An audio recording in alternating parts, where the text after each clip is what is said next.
Hi, this is Gavin from Lenovo Social. I'm here today with Kevin Beck, who is Lenovo Product Ambassador. Hi, Kevin. Hi, Gavin.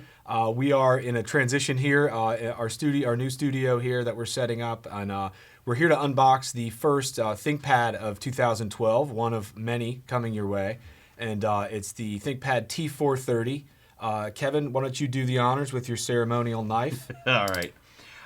So, as we were discussing earlier, Gavin, this is the latest in the ThinkPad T series, the sort of bread and butter of the ThinkPad line.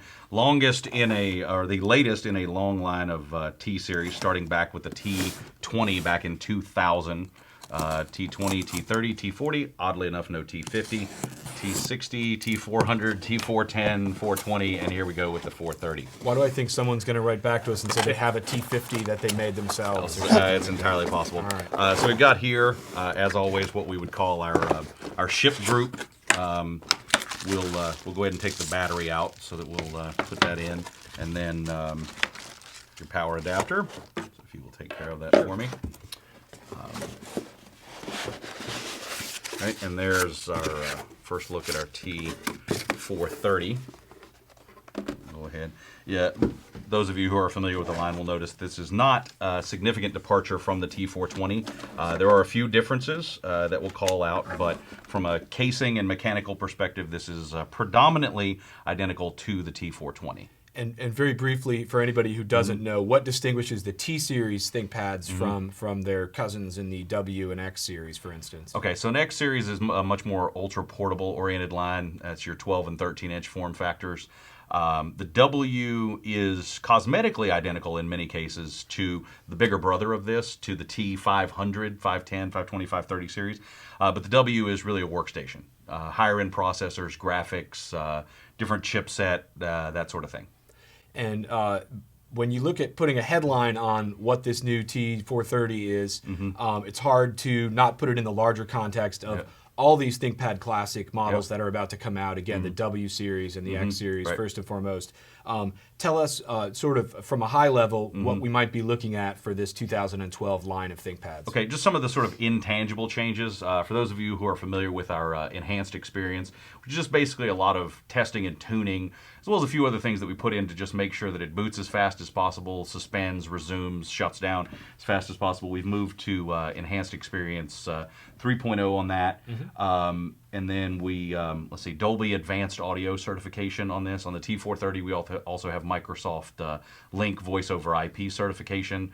Across the board this year, all the ThinkPads have recycled plastic content in them. They are UL Environmental Gold certified.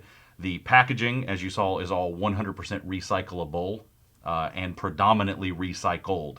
So there's some, consistent messaging across the board in terms of environmental things and EE 3.0. Do you want to get into talking specifically about what's different about T430 over T420? Please, yeah, show us what we've got. All right, so let's see if we can use our lazy Susan here. As we go around from a port perspective, you'll see that we're moving to USB 3.0 this year.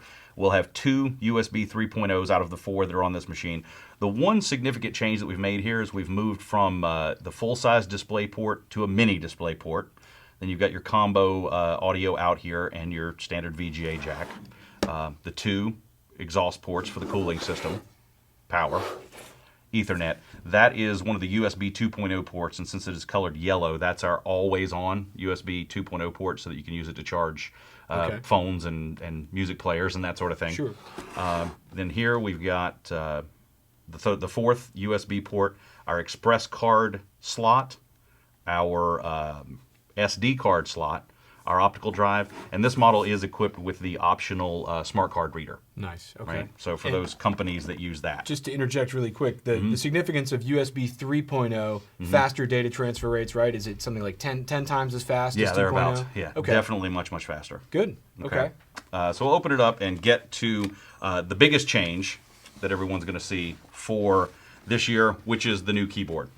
We test piloted, if you will, the design of this new keyboard back with the X1 last year, and really got incredible feedback. So this being Lenovo, and this being ThinkPads. It's obviously something that we take extremely seriously and something that we put a lot of time and effort and work into. So I just want to say up front, I have used this, and I've been not personally involved, but been tracking the development process of it. And the sheer amount of testing and user feedback, both from an abstracted level as well as a testing at an empirical level. The focus that we've historically had on the feel and the tactile feedback and the response of the keyboard is all still here. The mechanisms are almost identical underneath with a few changes, but the big change is really in the layout and the shape. Right.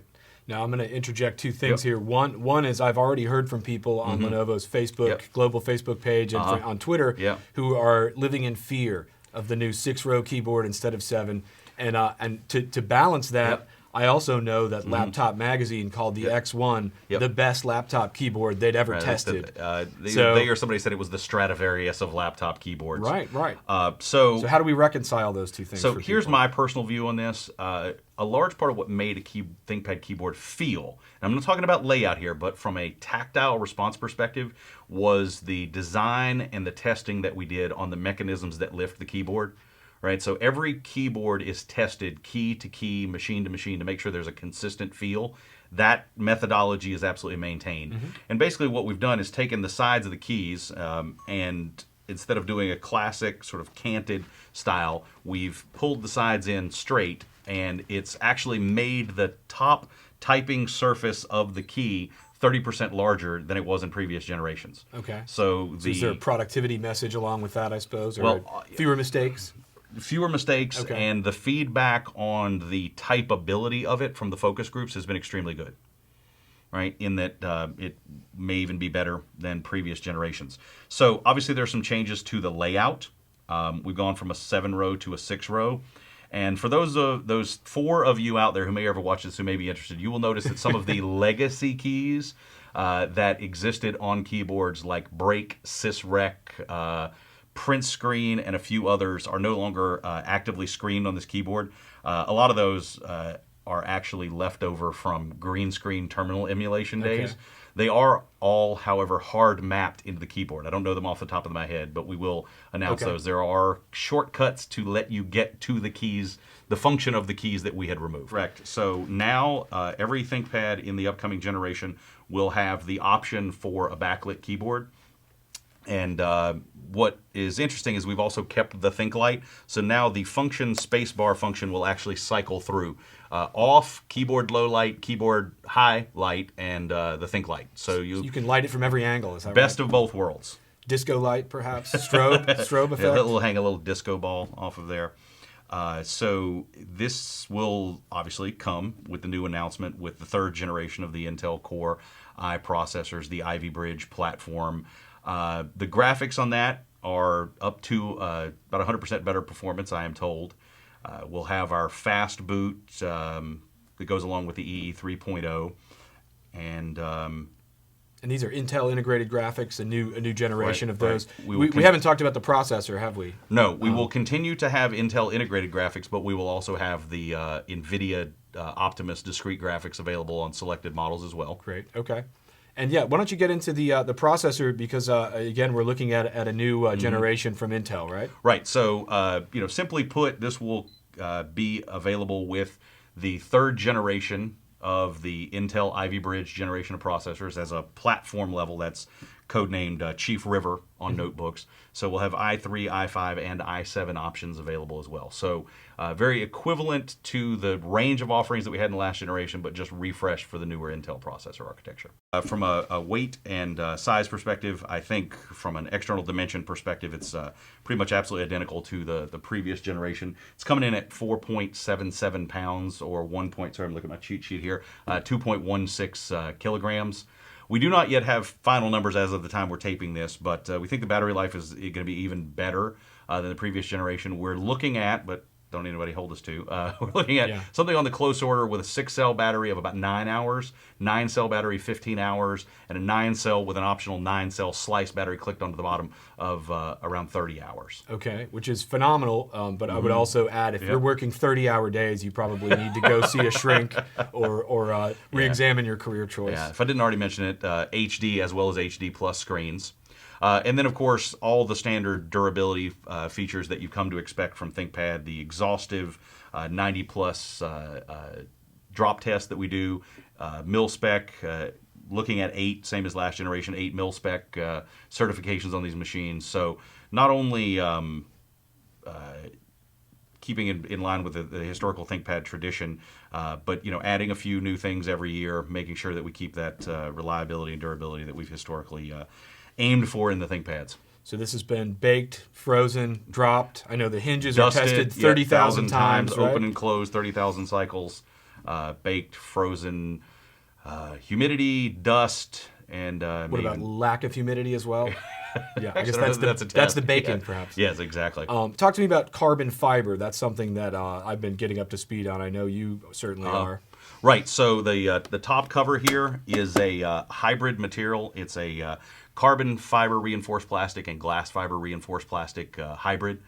We use that in various forms in a number of different ThinkPads because there are any number of materials out there of which you can use to make notebooks, and they all have their trade-offs. Some are extremely reliable and extremely durable.